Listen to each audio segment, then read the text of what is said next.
What's good, everybody? Welcome back to Forever Slow Stroking the podcast. This is episode 49.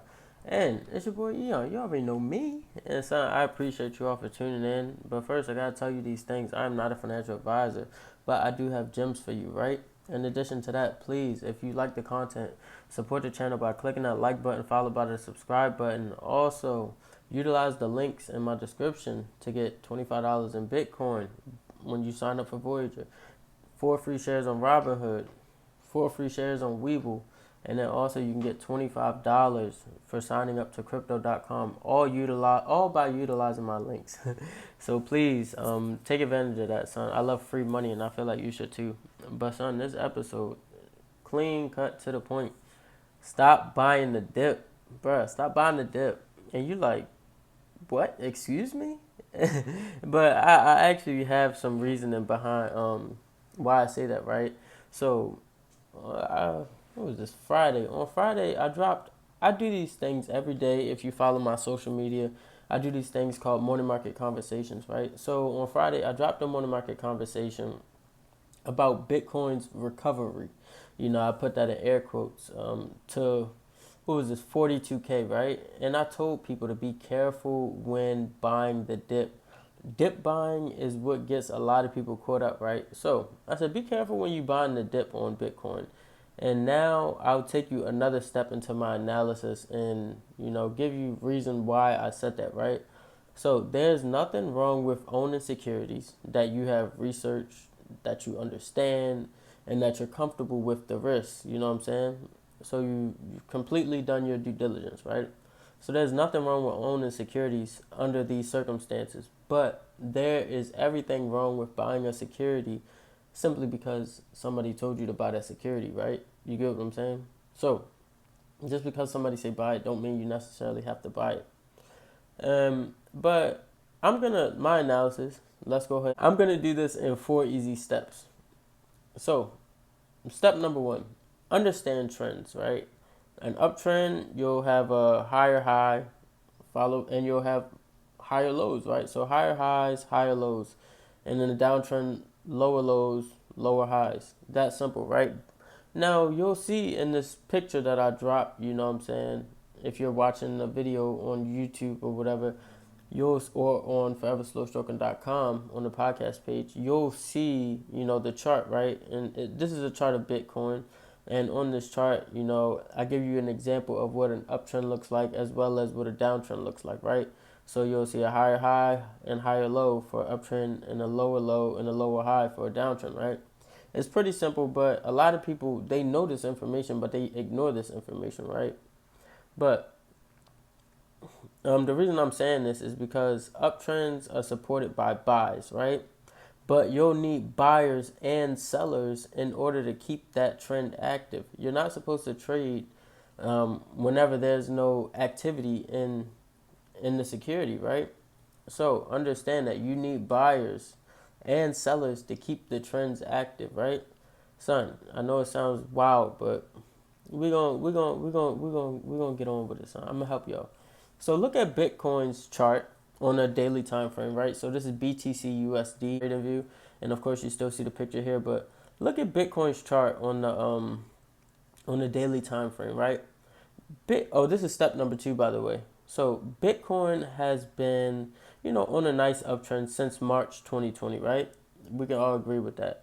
And this is where the optimism and the speculation began, more so the speculation than the optimism, right? People began to, pay more attention to Bitcoin, and some people started to build small positions, as you could tell. But, Bitcoin's, popularity was starting to grow, and the currency itself was starting to get noticed more and more and more across, the horizon or the globe, whatever you want to call it, right, son?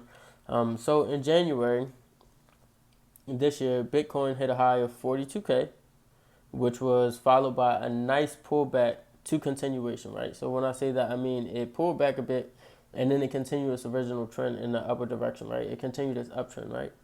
Son, got that bet. So from that moment, Bitcoin started to show a new type of trend, right? And this isn't, the reason I say it's a new type of trend is because it's not a trend, right? It started to look different. It's no longer a trend. What is this then? If it's not a trend, then what is it? This is a channel. A channel is pretty much a diagonal consolidation period, right?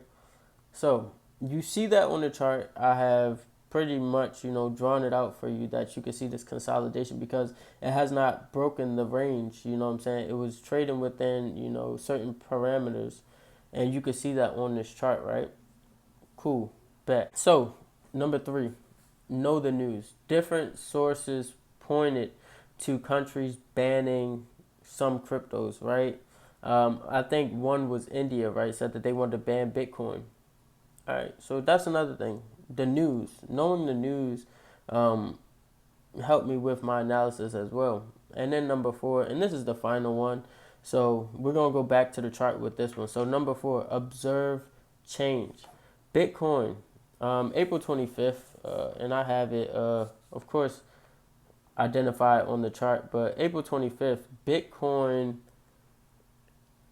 this is when it broke that channel, right? The channel I was telling you about, where Bitcoin was trading within a parameter, right? So this is when Bitcoin finally broke that channel, which tells me automatically, hey, okay, we're no longer looking at a potential uptrend or potential break in, the channel to an upward direction. Now I'm seeing obviously that we are to be preparing for a downtrend.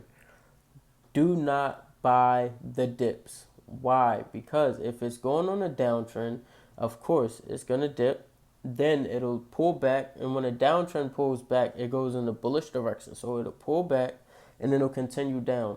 Why? Because it'll go down further than where it was previously. A downtrend, lower highs and lower lows. Or you could say it the other way around, lower lows, lower highs. It doesn't matter. It's the same thing, right? So if you're looking at the screen, right, you're seeing that I dropped this picture, right, and it has the channel identified as well. And you'll see the blue circles on the chart. These are the dips, right? These are the major dips where people was like, hey, I can buy this.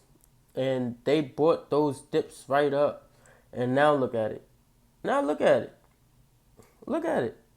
It's crazy, right? Like, literally, it just started, it just took all that money away. Like, people are literally losing thousands of dollars, right? I mean, if somebody would have bought that 48K dip, bruh, off rip, you already losing more than 10K.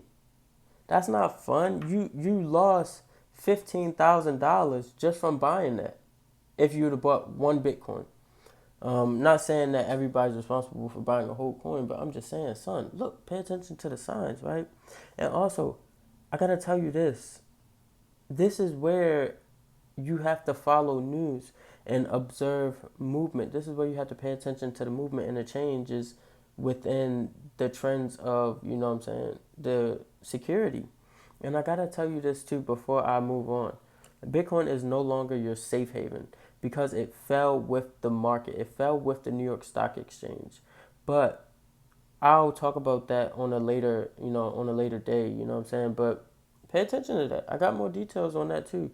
But off rip, you already know. Hustle Class. Make sure you subscribe to Jermaine's Hustle Class. You can do that on Apple Music. Now I'm going to give you my progress for the week. May 21st, 2021, 16% profit on JNUG, 30% loss VLO, 78% profit FNV, 105% profit FNV, 360% profit JNUG, 40% profit Jamia, 32% loss MGM, 100% profit CCIV, 100% profit Kodak, 100% profit SRNE. Now, the last thing, the hidden gem, son, SPCE had a successful launch on Saturday, right? And it's been 2 years since they had a successful launch. And they also did this launch on their new spaceship. So that's very exciting, son. This is Forever Slow Stroke Ends podcast, episode 49. We've been going on, we've been thugging, son. So episode 49, all that, we doing it big, son. Don't forget, catch us in Houston, June 26th. You know what I'm saying? We are doing, courses. We're doing whole bunch of gems, game just being given to everybody who's there, son. So please register for that event. And like always, it's your boy, and I gotta go. Ooh.